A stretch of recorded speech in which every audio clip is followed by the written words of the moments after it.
Lines in the inaugural address that were mine were unknown to me for quite some time.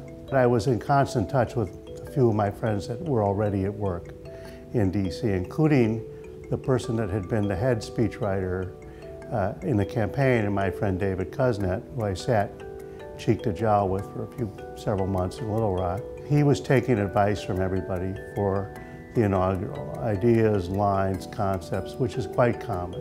One of the lines that I gave him, among probably hundreds, one that I basically drew up after reading Robert Reich's book about entering modern capitalism in a global economy. After being there for a few months, David came in to my office and closed the door, and he said, "I have something to tell you." And he was very nervous. He's an extremely honorable and sensitive guy. And I said, "What's the matter?" He said, "I haven't told you something that I should have told you a while ago."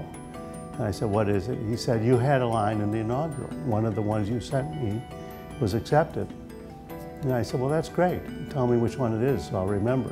I said, "What's the problem?" He said, "Well, we were in a session throwing concepts and ideas and lines out with the President-elect Clinton, some of us writers, some of his senior staff, and I had sent this one in, and he said, 'Whose is this?' And my friend David said, I made a snap judgment. Then rather than say, 'You remember Alan Stone, he's back in LA, I asked him for some things, he sent them in, and this is one of them,' he said, 'It's mine, Mr. President-elect.'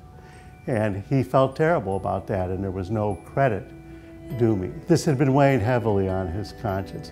I wouldn't have given it two thoughts. I thought he did the right thing, and I was glad he told me. These are all team efforts, you know, especially speeches that big. There's a lot of hands in there. To have played even the most tiny role in it was a source of great gratification for me. Communications and commerce are global. Investment is mobile. Technology is almost magical. And ambition for a better life is now universal.